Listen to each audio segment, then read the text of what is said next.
El título del sermón es He aquí, Él viene. Escritura Apocalipsis 1, del 7 al 8, serie Cristo victorioso, la iglesia victoriosa. Si se gustan poner de pies, pueden hacerlo. Leemos la palabra santa y divina del Señor. Él viene con las nubes y todo ojo lo verá.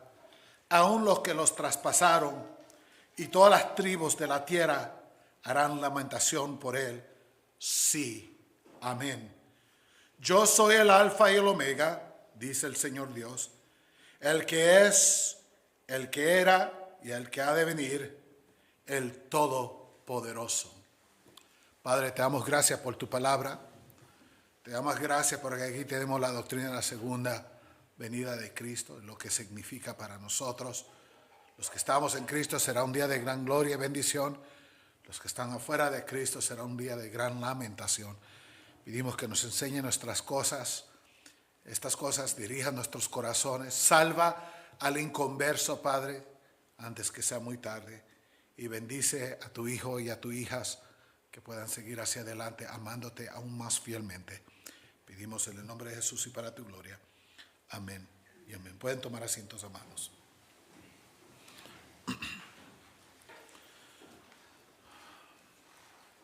Amados, en nuestro último sermón, basado en los versículos 4 al 6, ¿se recuerdan? 2 semanas atrás, o 3, vimos que Juan escribió el libro del Apocalipsis a las 7 iglesias de Asia, las cuales representan a la iglesia entera a lo largo de esta época presente.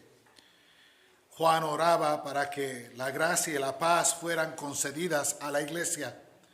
Y aprendimos que estas bendiciones de la gracia y la paz no provienen de nuestro interior, sino de la Santa Trinidad. Eso es lo que estudiamos.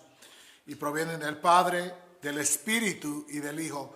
Y recordamos que el orden de la Trinidad fue presentado de una manera diferente y la razón por qué así fue presentado. En ese último sermón, Jesucristo fue revelado como la fuente de consuelo, de gozo y seguridad para su pueblo.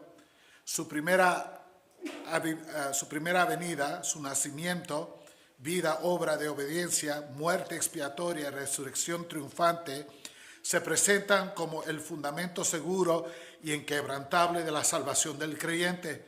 Por medio de Jesús poseemos una salvación plena, consumada y eternamente segura. En otras palabras, lo que salva al cristiano hoy es mirar atrás a la vida y muerte y resurrección de Jesucristo. Amén.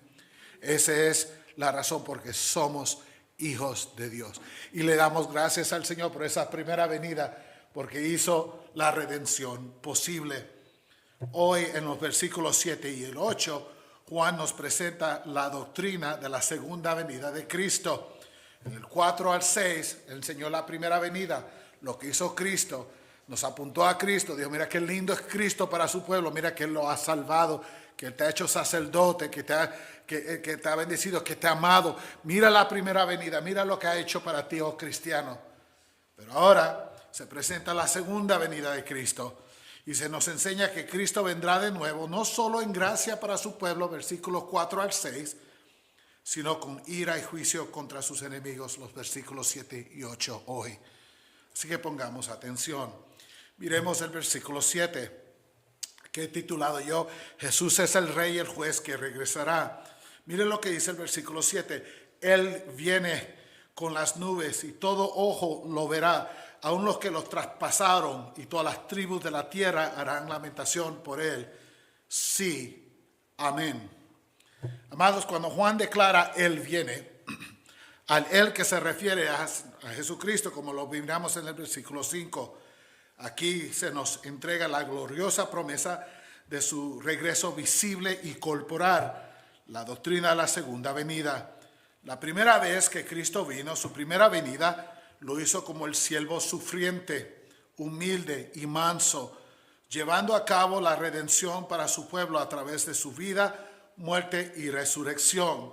Esta es la misma verdad que celebramos hoy, el día de Pascua, que Él vino, se hizo uno de nosotros, vivió la vida perfecta, cumplió con la ley del Señor, fue a la cruz como un sustituto, sufrió para pagar nuestras deudas, murió, resucitó y por esa resurrección nos revistió de justicia para que nosotros podamos ahora ser ¿qué? Los hijos de Dios. Este es el Evangelio. Aquí encontramos el Evangelio en la primera venida de Cristo.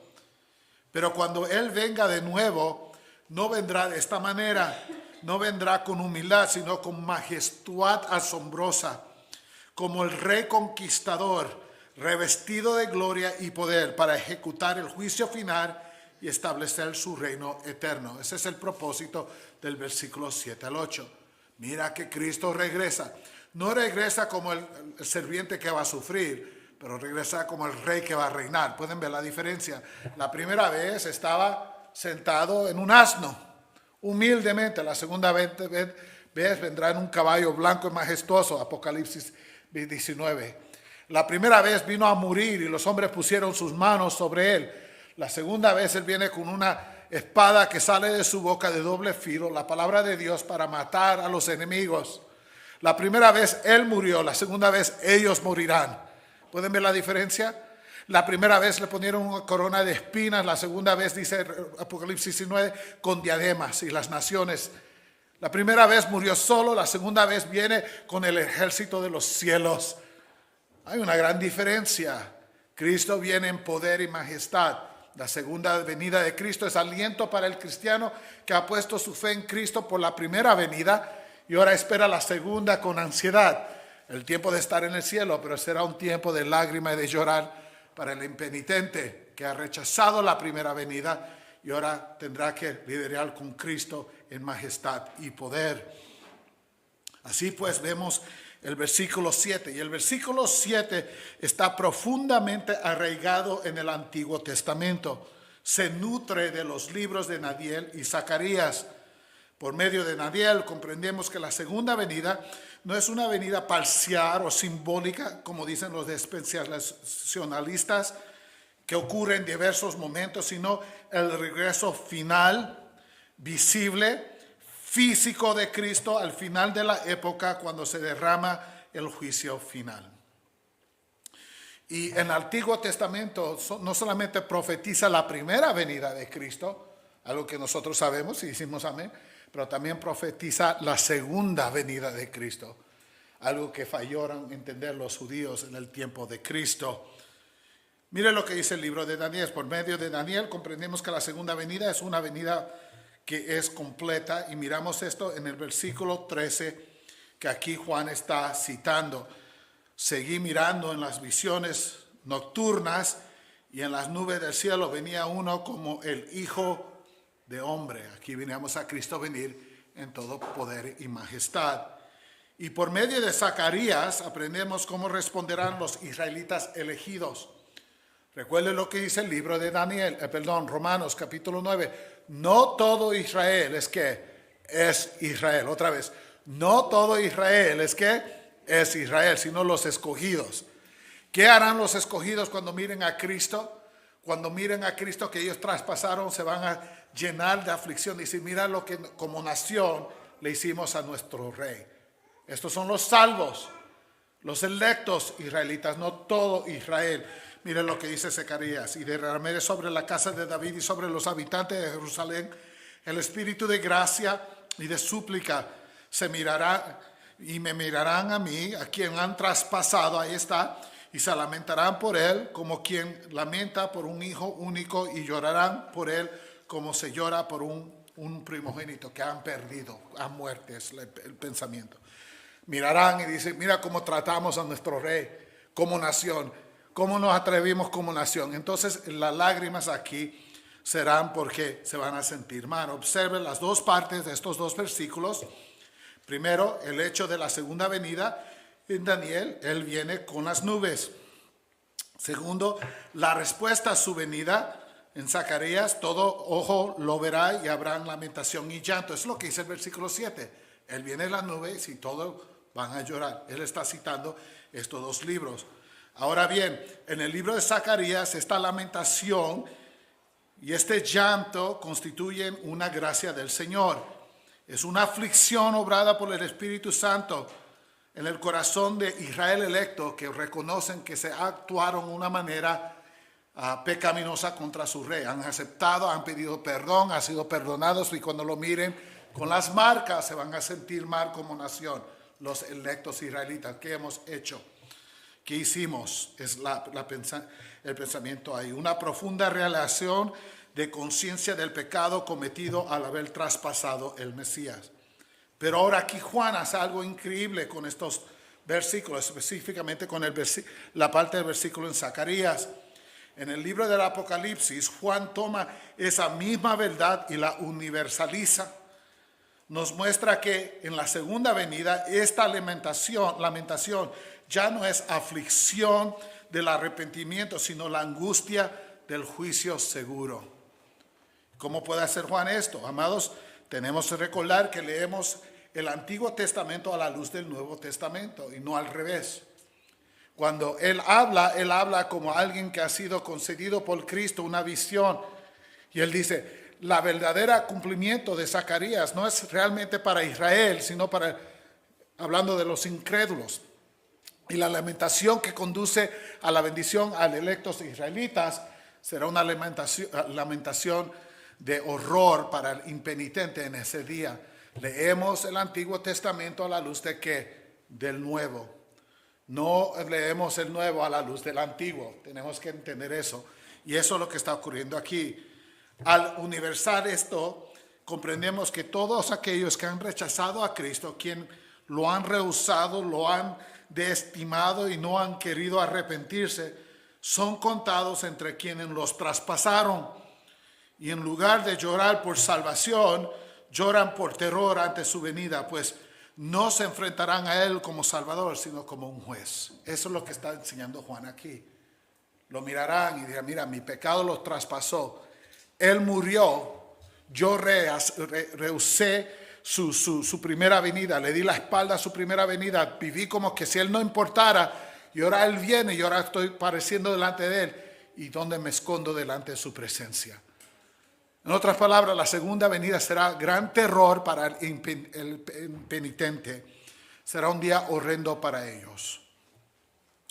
Y sí, amados, sí sabemos, y es cierto que toda la humanidad ha sido la que traspasó a Jesús por nuestros pecados y nuestra incredulidad. En otras palabras, cada ser que ha nacido ha sido aquellos que han traspasado a Jesús. A lo mejor no físicamente como el pueblo que lo traspasó, que lo colgó en la cruz, que lloraron, crucifícalo. Recordemos, hubo un grupo específico que hizo esa obra. Pero no podemos mirar ese grupo y si somos mejores que ellos. Si hubiéramos estado vivos en ese tiempo, hubiéramos hecho la misma cosa.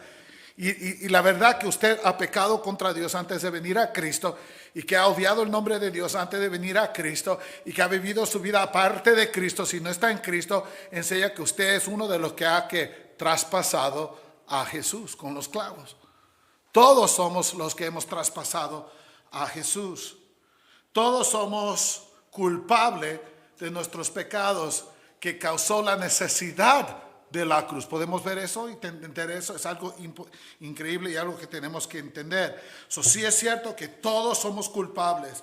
Tal nos dice el profeta Isaías en Isaías 53:5, hablando de los cristianos que vayan a ser salvos en el futuro, hablando de la cruz de Cristo como que si es algo que ya ocurrió, aunque era algo futura, profetizando de la muerte de Cristo cientos de años antes de que ocurriera.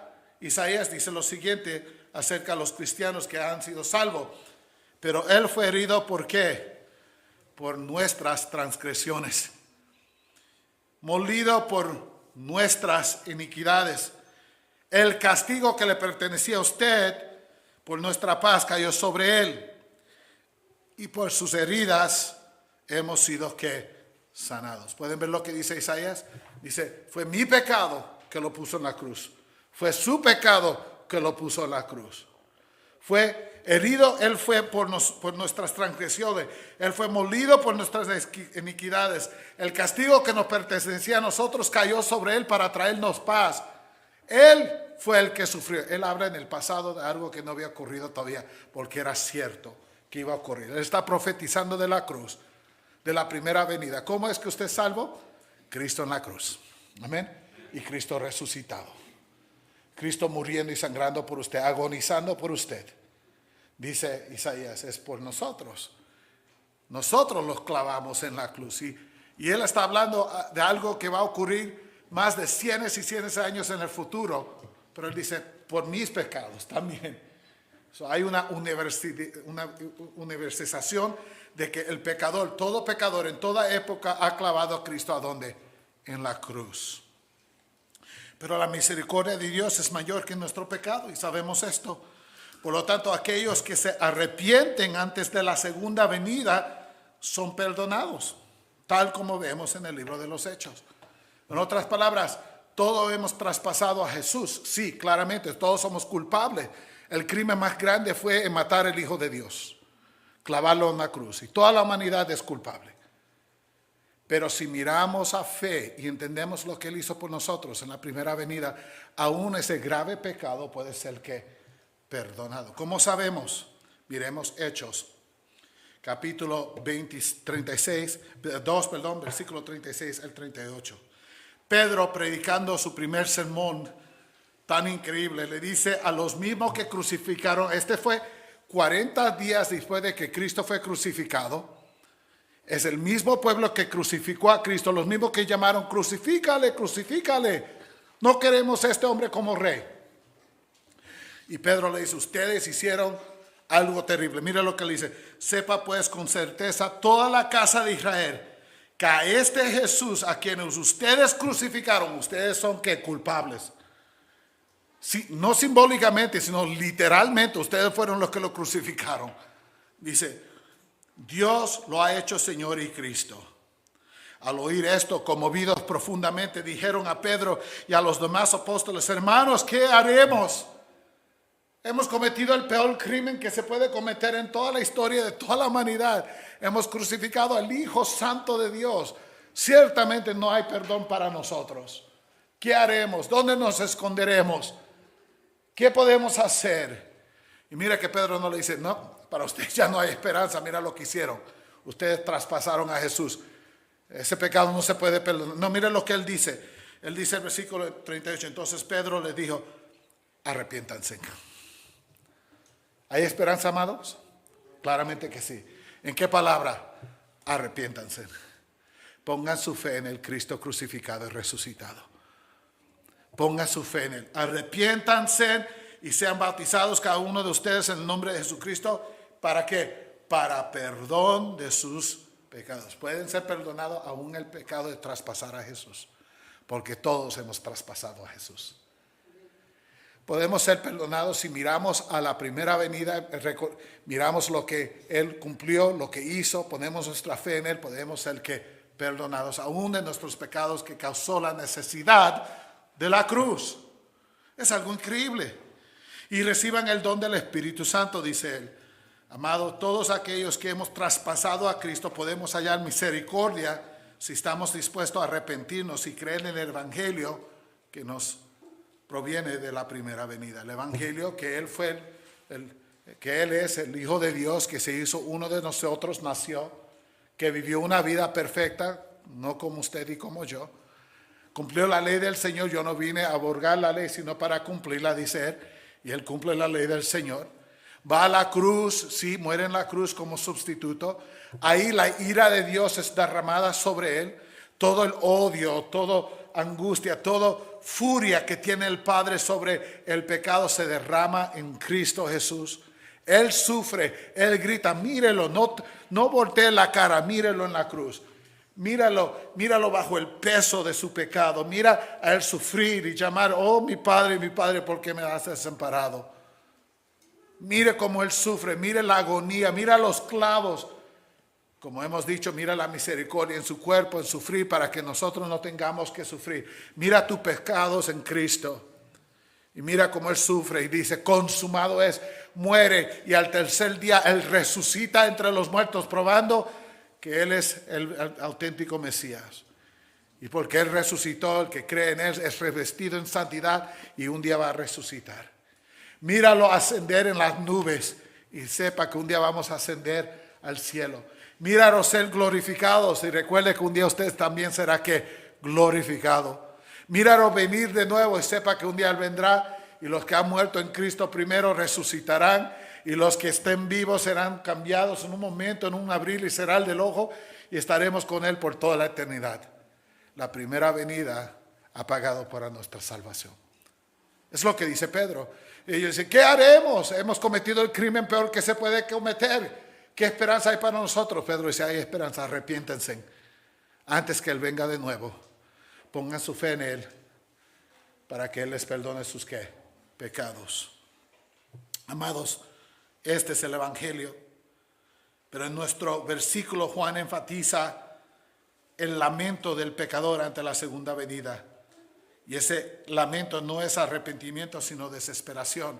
El que no mira hacia atrás a la cruz y la tumba vacía, el que rehúsa y rechaza la cruz y la tumba vacía y vive su vida como que Cristo no importa, un día se encontrará la segunda venida de Cristo. Sea que muera antes de eso o esté vivo durante ese tiempo, un día va a comparecer delante de la presencia del Rey viviente.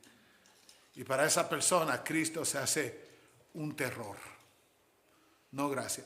Ahora está abierta entre la primera venida y la segunda venida la ventana de gracia.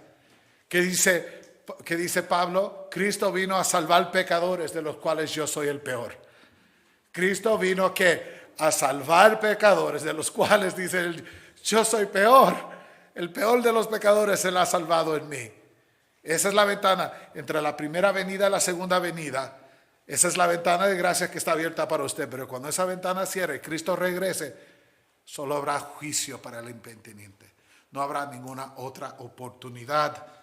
Amados, miren lo que está aquí Juan enfatizando para nosotros. Nuestro propio Señor confirma el lamento de las naciones en Mateo 24:30.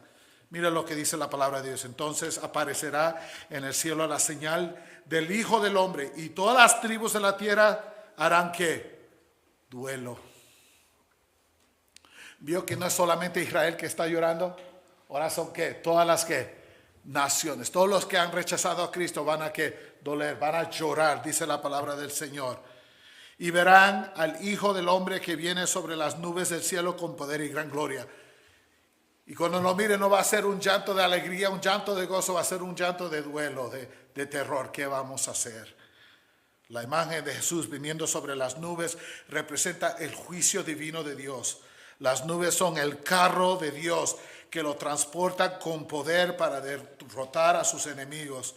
Este es el punto aquí. Cristo regresará como Dios en las nubes. Es la promesa que hacen los ángeles. El mismo Cristo que ascendió en las nubes regresará de esa misma manera, pero va a regresar de una manera completamente diferente de la primera manera que vino. Y el juicio de Dios sobre sus enemigos, amados, escuchen esto, entonces no se limita a quienes físicamente clavaron a Cristo en la cruz. Incluye a toda persona de cualquier época que lo haya rechazado. Aquel a quien ellos rechazan regresará como su juez. Es lo que está diciendo Juan aquí.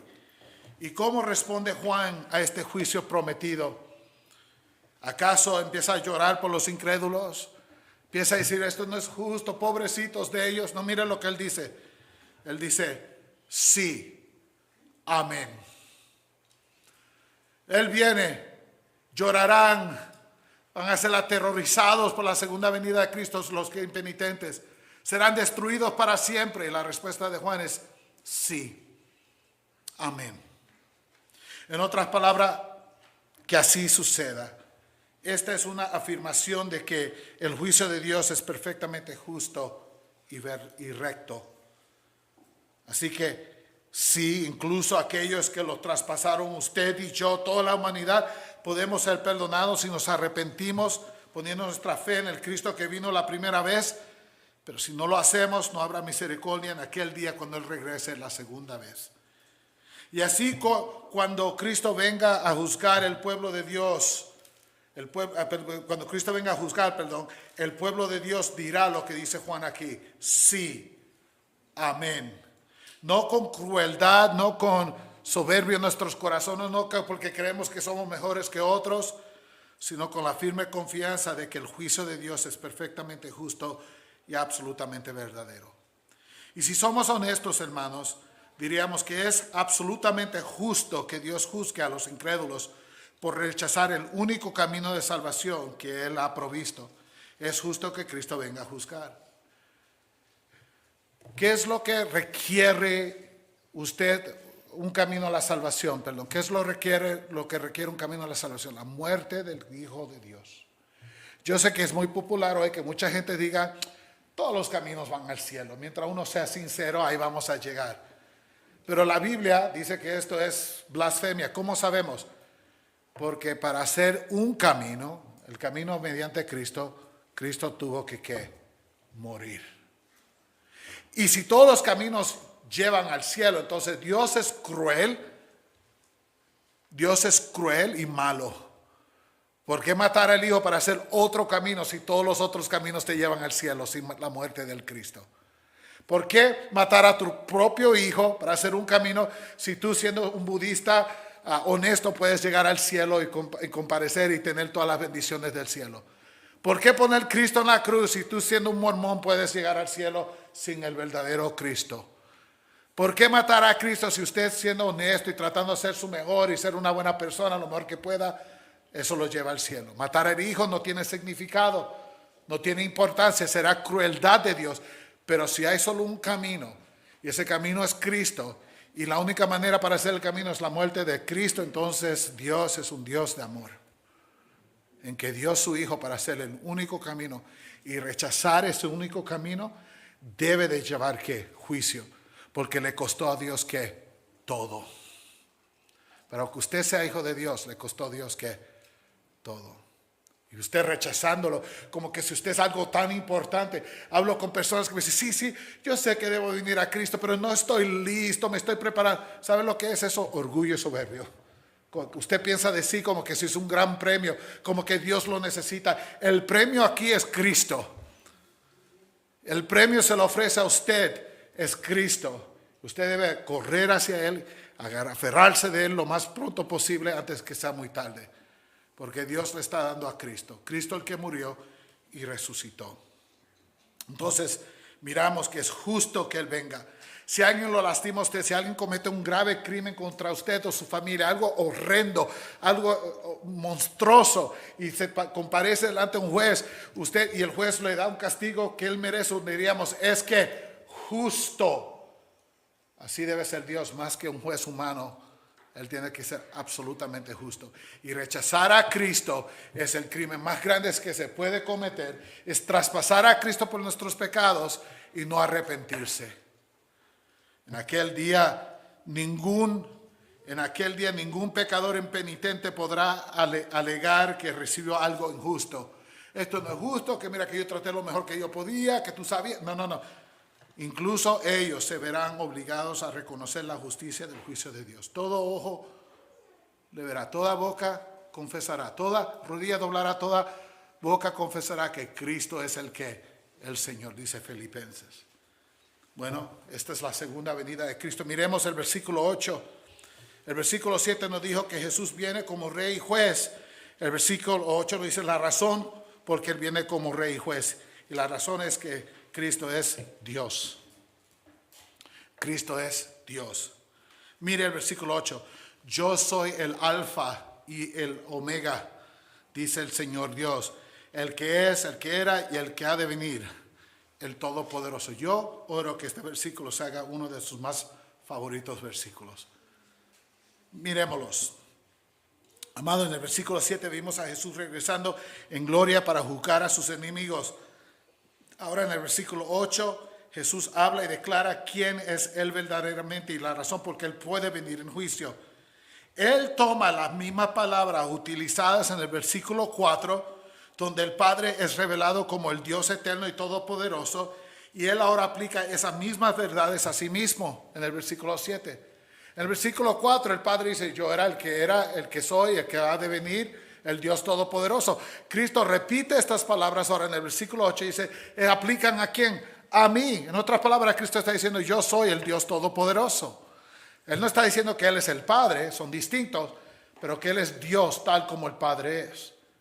Este es algo impresionante en este versículo. Cuando Cristo vino por primera vez fue rechazado, fue llamado un engañador, ¿se recuerdan? Glotón, que come con los pecadores, y borracho, tomando con ellos. Fue acusado de haber nacido en pecado. Perdonen la palabra, pero lo acusaron de ser un bastardo. Ese es el pensamiento aquí. De ser amigo de pecadores, tratado como un traidor, y incluso llamado endemoniado. ¿Se recuerdan? Lanza a los demonios por el Satanás. Está endemoniado. Lo traicionaron, lo mataron, juzgaron y lo mataron injustamente. Ese era el pueblo que odiaba a Cristo. Pero ¿sabían que había otro pueblo? Otros hablaron con más cortesía y sin embargo cometieron el mismo pecado. Lo rechazaron. Lo llamaron simplemente un buen hombre, un buen maestro, un profeta, Juan el Bautista resucitado entre los muertos. ¿Se recuerdan? ¿Qué dicen los hombres que soy yo? Uno dice que eres un buen hombre, un buen maestro, un profeta, uno de los grandes profetas que ha renacido y venido de nuevo. Pero aunque esas cosas se oyen buenas, son el mismo pecado de los que odian a Cristo, rechazar la identidad apropiada de Cristo como el Dios eterno. ¿Pueden verlo? Lo hicieron más cortésmente, no como los fariseos que estaban odiando a Cristo, lo querían matar. Ellos tenían más decoro, pero cometieron el mismo pecado, rechazar a Cristo. Es algo increíble que podemos ver aquí. Pero ya sea que hablaron con odio, con cortesía o con cortés, lo estaban desestimando, todos hicieron lo mismo. Redujeron a Cristo, lo rechazaron y vivieron vidas al margen del Evangelio, sin arrepentirse. Al hacer esto, se alinearon con aquellos que lo traspasaron y nunca se arrepintieron. Y escuchen esto, amados, nada más porque usted viene a esta iglesia no significa que está en Cristo. Otra vez, nada más porque vienen a esta iglesia no significa que están en Cristo. Venir a la iglesia no salva a nadie. Y venir a la iglesia no dice que el Señor te mire, fue a la iglesia, check, es uno mío. No. El Señor sabe quiénes son suyos. Tenemos que entender esto. Y miren, por favor, amados, si usted no ha venido a Cristo, cae en uno de estos dos categorías. O odia usted a Jesús, y no creo que ninguno de ustedes diga, yo odio a Jesús con toda mi alma. Ese es el ateo. Personas que hacen su vivienda hablando barbaridades y blasfemia contra Cristo. Hay muchos de ellos. No creen que hay Dios, no hay nada. Cuando nos morimos vamos a la tierra, no queda nada. Esas son las personas que odian a Cristo. Por lo regular ellos no vienen a ninguna iglesia. Son ateos, no quieren nada que ver con Cristo. Ese es el primer grupo. O bien el segundo grupo que creo que va a la iglesia con frecuencia es el grupo que lo desestima cortésmente. Yo vengo a la iglesia en la Pascua, vengo a la iglesia durante la Navidad, y si alguien muere, pues tengo que ir, ¿verdad? Y si hay una quinceañera o algo así, pues voy a ir porque ahí me gusta la parranda después, lo que ocurra, lo que sea. Vienen en momentos especiales y específicos. O vienen constantemente, pero nunca ponen su fe en Cristo. Cree que por nada que vienen a la iglesia van a venir a ser del Señor, y así no es. Y la palabra dice que hay dos grupos, el que odia a Cristo y lo rechaza, o el que cortésmente lo rechaza. En cualquiera de los casos, si usted no está en Cristo, también lo ha traspasado y permanece impenitente en su pecado. Y si no mira a la primera venida para la salvación, la segunda venida será de horror para usted. Jesús es más que un hombre el que podamos rechazar. Mira lo que él dice de sí mismo. Aquí en el versículo 8 Jesús resuelve el asunto de una vez por todas. Ya no hay malentendidos, ya no hay desestimaciones, ya no hay debates acerca de quién es Él. Aquí en el libro del Apocalipsis se nos presenta la doctrina de la deidad de Jesucristo.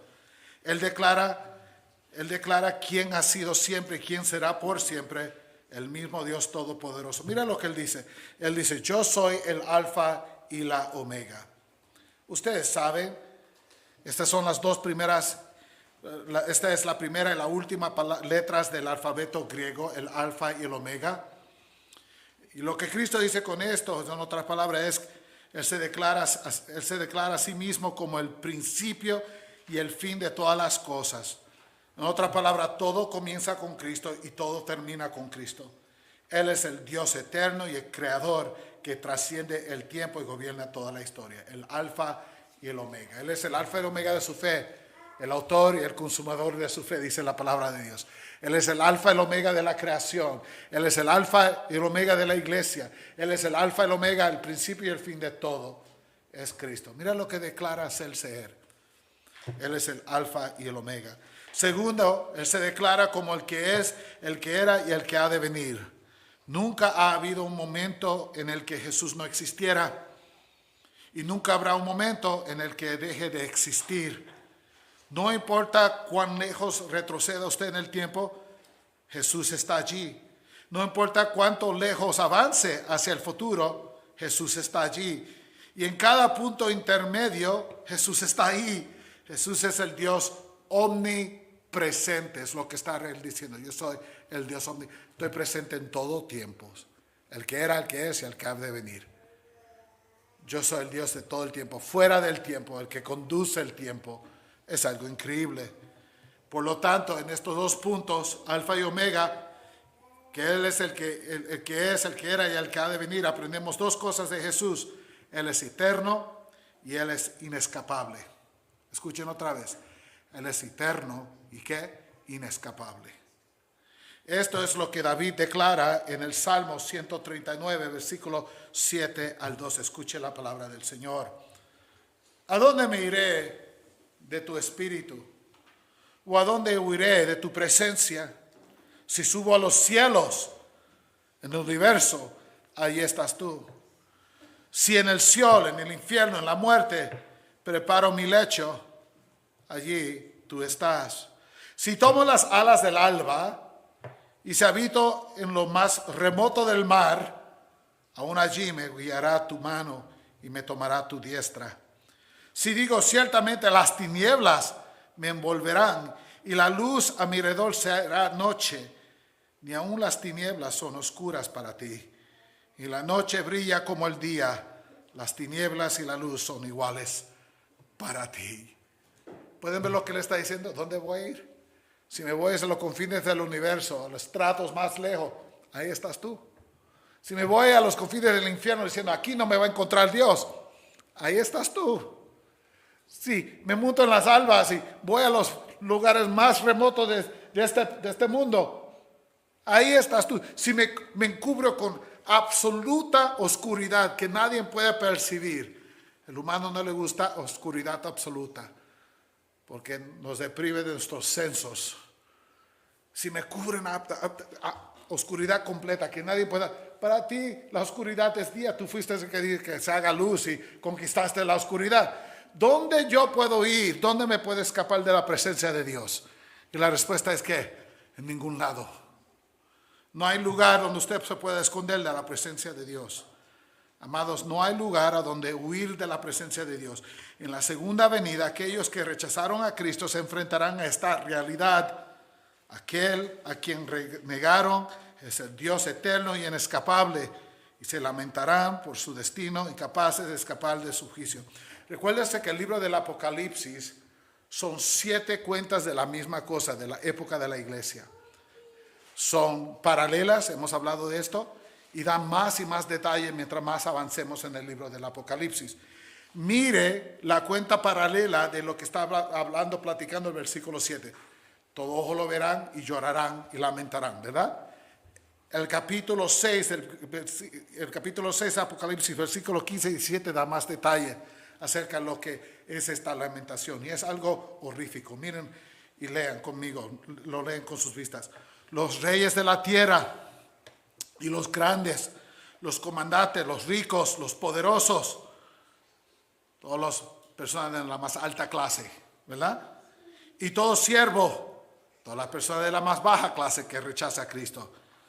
Y todo libre se escondieron en las cuevas y entre las peñas de los montes y decían a los montes y a las peñas, caigan sobre nosotros y escondámonos de la presencia de aquel que está sentado en el trono y de la ira del Cordero, la ira de Jesús. Porque ha llegado el gran día de la ira de ellos, y ¿quién podrá sostenerse? ¿Pueden ver la aplicación? El más detalle que da el capítulo 6. El capítulo 1 dice, lo verán y lamentarán y llorarán, pero el capítulo 6 te da más detalles. Puedes ver a los hombres ricos y a los hombres pobres y a todo hombre que ha rechazado a Cristo, tratando de buscar un lugar en la tierra donde se puedan escapar del Dios del universo. Diciéndole a las cuevas, cae sobre mí, escóndeme. Ahí está la ira de Dios, la ira del Cordero de Dios. ¿Dónde nos puede? Cae sobre nosotros, escóndenos porque Él está ahí. ¿Y cuál es la respuesta? No hay lugar para donde esconderse. Y noten, amados, que Jesús clama no solamente ser el alfa y el omega, el que era, el que es y el que va a venir, pero termina con esto: yo soy el todopoderoso. Wow. Eso significa no solo que Él posee todo el poder, sino que toda autoridad y toda la historia están bajo su control. Él asume nuevamente el título de Dios. Se identifica a sí mismo como el Dios omnipotente de las Escrituras. Nada queda fuera de su dominio. Él no solo está presente en todas las partes, omnipresente, sino que reina sobre todo, omnipotente. Y es por esto que los impíos se lamentarán y temblarán ante su presencia. No se encuentran ante un simple hombre, no ante un maestro ni un profeta al que puedan reducir. Se encuentran ante el Señor de gloria, omnipresente y omnipotente. No hay lugar a donde huir, no hay donde esconderse, no hay escape, ni ahora ni para siempre. Y por eso déjeme hablar con usted. Si usted no ha venido a Cristo o incrédulo, escuche esta verdad. Que Jesús es eterno y es inescapable, debería impulsarle a usted hacia Él. Debería obligarle a abandonar su orgullo y su resistencia. El temor de Dios debería conducirlo a Cristo en arrepentimiento. ¿De qué estás esperando? Es que no lo siento, orgullo. Es que no sé si estoy listo, orgullo. Es que algún día, orgullo. Tú no eres el premio es Jesús. Y necesitas a Cristo. Tú eres lo más peor que hay, sin esperanza, y se te ofrece vida eterna. Estás diciendo, no estoy listo. ¿Cómo un hambriento le puede decir a alguien que le da comida, no gracias, no quiero ahora? Necesitas a Cristo, porque cuando venga de nuevo, si es que tú mueres antes o estás vivo durante ese tiempo, será una cosa horrenda para ti. En muchos sentidos, entonces, todo el libro del Apocalipsis está resumido en los versículos 4 al 8. ¿Quién es Jesús para su pueblo? Según los versículos 4 al 6, el sermón antepasado, Él es un Salvador glorioso, digno de toda gloria por siempre, por causa de su primera venida que nos salvó. ¿Quién es Jesús para los impíos? Según los versículos 7 y 8, Él es el juez aterrador, el Dios inescapable y todopoderoso. Amén. Para todo aquel que no ha aceptado la primera venida, la segunda venida será horror. Y así, amados, el llamado de nuestro libro es claro. Miren a Cristo con la perspectiva correcta ahora mismo, mientras la ventana de la gracia permanece abierta. Pues aquel que hoy tiene el poder para salvarlos por la primera venida, mañana juzgará su falta del arrepentimiento en la segunda venida.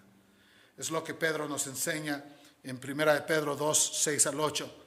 Pues esto se encuentra en la Escritura. Yo pongo en Sión una piedra escogida, una piedra preciosa, angular. El que crea en Él, la piedra es una persona, es Cristo, no será que avergonzado. Si usted pone su fe en Cristo, en la primera venida de Cristo, nunca será que avergonzado. Gloria sea a Dios.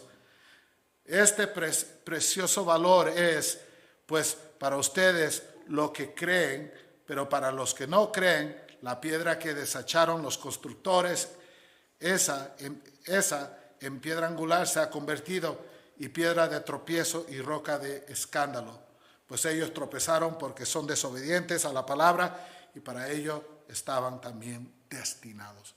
Mira lo que dice, para aquellos que creen en la piedra, qué honor es para usted, qué bendición. El que mira a Cristo en la primera venida se arrepiente. Pero el que no mira a Cristo y no se arrepiente, se van a tropezar, algo que fueron destinados. Es justo que sean juzgados. Conclusión, amados, el libro del Apocalipsis es a la vez un mensaje reconfortante y una advertencia solemne. Los versículos 4 al 6, el sermón que predicamos en ellos, nos llaman a refugiarnos en Cristo. Encuentren en Él el testigo fiel, el primogénito entre los muertos y el soberano de los reyes de la tierra. Encuentren en Él aquel que los ama, que los ha lavado de sus pecados con su propia sangre y que los ha hecho reyes y sacerdotes para Dios. Ese es el contenido de los versículos 4 y 6. Encuentren en la primera venida su salvación. O resístanlo, rechácenlo, desestímenlo, opónganse a Él, opónganse a su pueblo y se encontrarán entre aquellos que lloran y se lamentan cuando Él regrese. Versículos 7 y 8, la segunda venida. Cuando se siente en su trono y se revele como el juez eterno, inescapable, soberano y todopoderoso.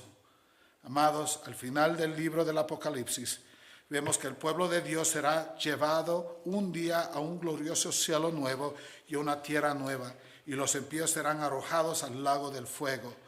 Conociendo que estas cosas son ciertas, ¿por qué es que usted elegiría a este mundo por encima de Cristo? ¿Por qué seguir a quienes se oponen a Cristo? ¿Por qué irse al rumbo del mundo, a la condenación? No, amado, escuche. Cristo le ha dado una gran gracia hoy. Te ha enseñado tu necesidad por Cristo en la primera venida, pero te advierte acerca de la segunda venida. Ese es el amor de Dios. No solamente dio a su Hijo y te enseña por qué lo necesitas, la primera venida, pero te advierte que si no aceptas la primera venida de Cristo, la segunda venida de Cristo será terror para ti. Y te da tiempo. ¿Cuánto tiempo te ha dado? 2000 años para arrepentirte. 2000 años a la humanidad. Pero esa ventana está cerrando y cerrando. Y un día cerrará y te encontrarás sin Cristo. Es posible que tu ventana cierre hoy por muerte o cierre mañana por la venida de Cristo. Pero ya que mueras o que venga Cristo, no habrá gracia para ti, solo que juicio. Oh no hagas el error. No camines como este mundo. Dale la espalda a este mundo. Corre a Cristo. Pídele perdón ahora. Entiende que eres un pecador. Entiende que eres un orgulloso. Que tienes un corazón duro. Pídele que te dé un corazón de carne. Pídele que te ablande el corazón. Arrepiéntate antes que sea muy tarde. Ven a Cristo. Aférrate a Él como Señor y Salvador, para que cuando Él regrese no se encuentre usted entre aquellos a su mano izquierda que lloran y se lamentan, sino entre aquellos a su mano derecha, a quienes Él les dirá, como dice Mateo 25, venid, benditos de mi Padre, heredad el reino preparado para vosotros desde la fundación del mundo. Esas son tus dos opciones. Sigue rechazando a Cristo, muere sin Él y sin esperanza. Ven a Cristo y recibir el reino de los cielos. El Señor bendiga su palabra. Padre, te damos gracias por tu palabra y pedimos que la apliques a nuestros corazones, Padre. La segunda venida de Cristo es bendición para aquellos que han puesto su fe en la primera venida de Cristo. Recibimos el reino preparado desde la fundación del mundo. Qué gran, gloriosa verdad y bendición y promesa es esta.